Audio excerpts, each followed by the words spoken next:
সতীন যে আমার এরকম শত্রু হবে আমি কখনো ভাবতেই পারিনি। কারণ কি জানো, আমার এই খাবার দাবার নিয়ে আমার সতীনে আমার সাথে এত টর্চার করে, আমি তোমাদেরকে বলে বোঝাতে পারবো না। আমি এই যে ঝাল এত বেশি পছন্দ করি, আমার সতীন এখন আমাকে ঝাল একদমই খেতে দেয় না।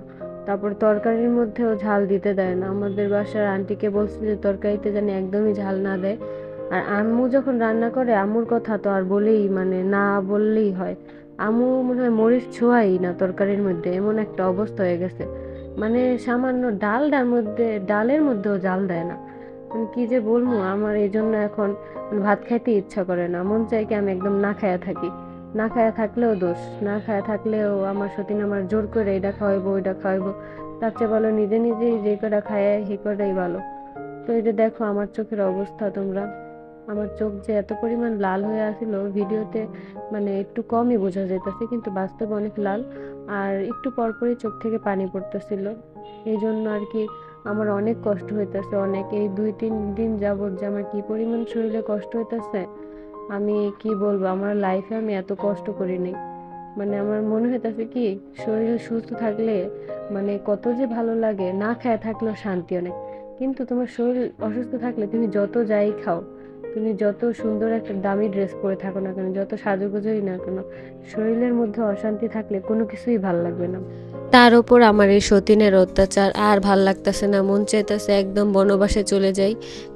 একটু কিছু খাওয়ার পরই, খাস নেই কেন, এটা খাস নেই কেন, ওইটা খাস নেই কেন, ডিম খাস নেই কেন, দুধ খাস নেই কেন। আরে ভাই, আমার এখন আর এই ডিম দুধ আর এখন ভাল লাগে না। আমার মন চায় সব কিছু ছাইড়া ছিড়া দিয়ে আমি মাজারে যে ঘর বান্ধি, মাজারে যেই আমি থাকবো, মাজারে পড়ে থাকবো, মাজারে ঘুমামো, মাজারে সব কিছু করবো। এত পরিমাণ বিরক্ত লাগতেছে। আর তার মধ্যে শরীর অসুস্থ। অসুস্থ তো অসুস্থ না, কি যে বলবো আমি। দেখো আমার এই যে জ্বর আসছে, অল্প অল্প জ্বর আসছে, বেশি জ্বর আসে নাই, এই জন্য ডক্টরের কাছ থেকে আমি ওষুধ নিয়ে তারপর খাইতেছি। জ্বর আসছে, তার উপর আমার জ্বর ঠোসা পড়ছে ঠোঁটের মধ্যে, এই হচ্ছে আরেকটা যন্ত্রণা। এই জ্বর ঠোসার কারণে আমার ঠোঁট জ্বালা পোড়া করে, ব্যথাও করতেছে, কিন্তু এখন একটু কমছে। তার উপরে দেখো যে চোখের এই অবস্থা, তার উপর হচ্ছে যে আমি প্রেগনেন্ট। এটাই আমি বলতেছিলাম যে এখন যে প্রেগনেন্ট অবস্থায় সামান্য একটু শরীর খারাপ হলে যে কি পরিমাণ অসুস্থ লাগে বলে বোঝানো সম্ভব না। যার যার হয়েছে শুধু সেই জানে যে কেমন লাগে। তার উপর হচ্ছে এই যে পাখিগুলোরে দেখতেছিলাম, পাখিগুলো যদি আমার একটা ঠোকর মতো, তাহলে তো আমার জীবনটাই শেষ হয়ে যেত। আর কোনো কিছু আমার বলার নেই, বলে বুঝাতে পারবো না যে শরীর এই কি পরিমাণ খারাপ। আমার এখন কারোর সাথে কোনো কথা বলতেও ইচ্ছা করে না। এই শরীর অসুস্থ থাকার কারণে, এই যে চোখের ব্যথার কারণে আমার মাথাটা একদম ধরে আসছে। যতক্ষণ আমি চোখ অফ রাখি ততক্ষণই মনে হয় ভাল লাগে, কিন্তু চোখ যখনই খুলি তখন এত পরিমাণ কষ্ট হয়। অনেকক্ষণ চোখ বন্ধ রাখার পর চোখ খুললে অনেক কষ্ট হয়, কিন্তু তারপরে আস্তে আস্তে 5-6 মিনিট যাওয়ার পরে আস্তে আস্তে ঠিক হয় একটু একটু, কিন্তু কষ্টটা তো কষ্টই থেকে যায়। যতক্ষণ অফ রাখি ততক্ষণ অনেক ভাল লাগে, যতক্ষণ না তাকাই, একদম চোখ বন্ধ করা। এইভাবে আর কতক্ষণ থাকা যায় বলো? সবসময় তো আর এইভাবে থাকা যায় না। যতক্ষণ ঘুমায় থাকি ততক্ষণই অনেক শান্তি লাগে, কিন্তু এখন এই সময় ঘুমও ঠিক মতো আসে না। ঘুমের নিয়েও আমি অনেক চিন্তিত আছি, যে সকালবেলাও ঘুম আসে না, দুপুরবেলা ঘুম আসে না। যখন আর কি ঘুম আসে তখন যতটুকু ঘুমানোর ঘুমাই, কিন্তু এরপরে ঠাস করে একদম ঘুম ভেঙে যায়। আজকে দেখো আমাদের বাসায় কি ডাল দিয়ে যেন মুরগির মাংসের তরকারি রান্না করা হচ্ছে। তো তোমাদের বাসায় কি এভাবে ডাল রান্না করা হয়, ডাল দিয়ে মুরগির মাংস? আর এটা কি ডাল আমি ঠিক বলতে পারতেছি না, কি যেন নাম হবে এটার, আমার মনে নাই ঠিক, কিন্তু আমি জানি এটার নাম কি। কিন্তু অনেক মজা হয়েছিল। আমি আমার জীবনের এই প্রথমবার এই ডাল দিয়ে মুরগির মাংস রান্নাটা খাইছি। এর আগে বুটের ডাল দিয়ে আর কি মুরগির মাংস, গরুর মাংস রান্না খাইছি, কিন্তু আজকে আম্মু এটা ফার্স্ট রান্না করছে, তো এটা খাইছি। অনেক ভালো লাগছে আমার কাছে খাওয়ার পরে। তো তোমাদের বাসায় এইভাবে কি রান্না হয়? আর এটা কি ডাল অবশ্যই একটু কমেন্ট করে জানাও, আমার মনে নাই। আর মুরগির তরকারিটা কিভাবে তোমরা রান্না করে খাও একটু জানাও তো, দেখি কাদের কাদের সাথে মিলে যে আমরা কিভাবে খাই আর তোমরা কিভাবে খাও, অবশ্যই একটু জানাবো।